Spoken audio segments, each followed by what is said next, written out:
මේ ඉන්නේ අමිල මල්ලි. ඔන්න පුතාම මට බාර දීලා තියෙනවා. අක්කට කියපු විදිහටම මේ ඊයේ අපි ප්ලෑන් කරපු විදිහට මොකද බය හිටියේ උදේ ඉඳලා බය වෙනවා. මොකද ඊයේ හවස වෙනකම් ටිකට් එක බුක් කරගන්න බැරුණා. අපි සාමාන්‍යයෙන් පැය 3ක් 4ක් විතර ඇතුළත ටිකට් එක බුක් කරලා මේ අපිට හැකියාව තියෙනවා. මොකද මේ ප්‍රශ්නේ තියෙන්නේ මගේ තියෙන ඩිරෙක්ට් කන්ටැක්ට්ස් ඔක්කොම තියෙන. ටිකට් බුක් කරන තැන මගේ ඩිරෙක්ට් කන්ටැක්ට් ආය කවුරුත් එක්කලා එල්ලීලා නෙමෙයි මම ටිකට් බුක් කරන්නේ. එතකොට කියපු ගමන් සල්ලි ගෙව්වත් නැතත් මම ටිකට් බුක් කරලා දෙන කට්ටිය ඉන්නවා. ඒක නිසා ඇත්තම කතාව කිව්වොත් අපේ ජස් මල්ලි මේක බලන් ඉන්නේ නැති ජස් මල්ලි තාම සල්ලි ගත්තේ නැහැ වගේ ටිකට් එකට. ඇත්තම කතාව කිව්වොත් මොකද ඇත්තටම ලංකාවේ වෙලාවේ මම හිතන්නේ රෑ 9ට විතර තමයි මම එයාගේ පාස්පෝර්ට් එක දැම්ම. එයා විනාඩි 5ක් ඇතුළත ජස් ටිකට් එක ඉෂුව කරා. මොකද මමත් ඊයේ හරිම කාර්යබහුල දවසක් මේ කතා කරගන්නත් බැරි වුණා. එතකොට මේ අපි වාට දුන්නු ඇග්‍රීමන්ට් එක සහ අපිවත් එක්ක කතා කරවහපු විදිය කොහොමද වාට දැනෙන්නේ කොහොමද? මුලින් නම් ටිකක් බයක් දැවුණා කොහොමද ඉන්නේ කියලා. පොඩ්ඩක් ඊට පස්සේ කතා කරලා අම්මා එන කාලා කරලා ඉතින් කරා ඉතින් ඒකින් සතුටුයි ඒකින්.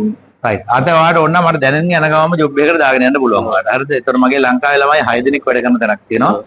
pastry and bakery job එකක්. ඒ කියන්නේ එතන ඉතින් 1500ක් ගෙවනවාට accommodation දෙන්නේ නැහැ.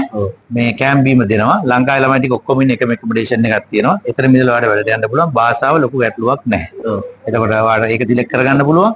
එහෙම නැත්නම් අපිලා වේද ජොබ් එකක් තියෙනවා 1300යි accommodation දෙනවා. camp බීම දෙනවා, transport දෙනවා. accommodation එකේ ප්‍රශ්නයක් තියෙනවා. දවස් 5ක් යනනම් permanent accommodation එකක් හම්බ වෙන්නේ නැහැ. අපි job එකක් මාරු කරන්නේ මල්ලි visa ගහන්න නැත්නම්, පඩි දෙන්න නැත්නම් සහ ළමයාව company එපා කිව්වා. හරිද? ඒ අවස්ථා තුනේදී විතරක් මාරු කරන.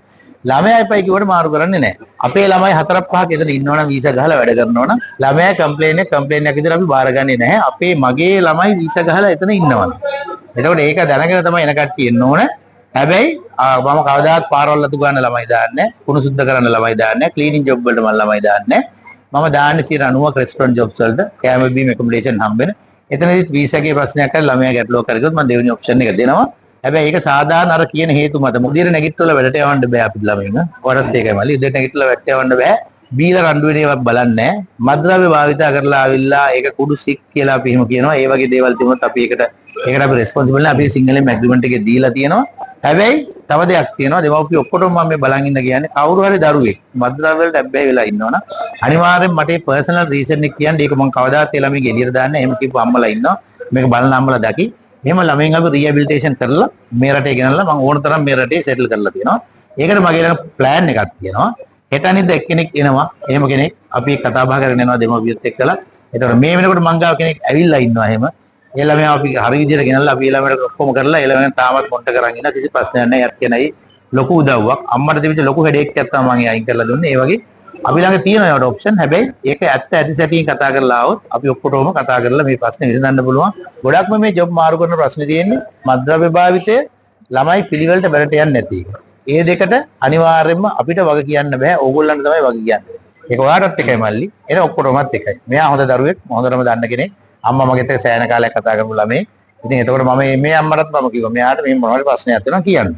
නෑ මගේ දරුවට එහෙම ප්‍රශ්නයක් නැහැ කියලා. හරිද? ඒක නිසා වය වෙන්න දෙයක් නෑ. මෙයා ගැන නෙමෙයි මම මේ කතාව කියේ. අපේ එන්න ඉන්න සහ ඇවිල්ලා ඉන්න කට්ටිය. සමහර වෙලාව කපල් එකක් කියලා වෙනවා. කපල් එකට එකතැන වැඩ කරන්න ඕන කියලා. ඉතින් එතකොට කපල් වීසා තියෙන බොහොම අඩු වෙනවා. ඒතර එයාව අරගෙන වෙන දෙනකට දාන්න අපිට අමාරු. හැබැයි මේ ළමයට මෙතන වැඩ කරන්න බැරුණා මට මෙයාව අනිවාර්යයෙන් වෙන දෙනකට දාන්න පුළුවන්.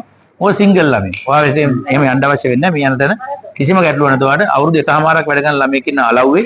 එයා දැන් වැකේෂන් ගිහිල්ලා ඉන්නවා. තව අලව්වේ ළමයෙක් ඉන්නවා. මාදම්පේ රුක්ෂාන් මල්ලි ඉන්නවා එතන. හම්බන්තොටින් ආපු මේ මල්ලි කෙනෙක් ඉන්නවා එතන. එයාත් මම දැම්මේ. ගිනිගත්තේනින් ආපු මල්ලි කෙනෙක් ඉන්නවා.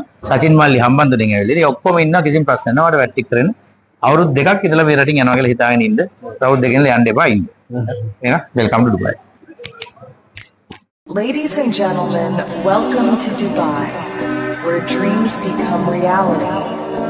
A city of lights, ambition, and endless possibilities.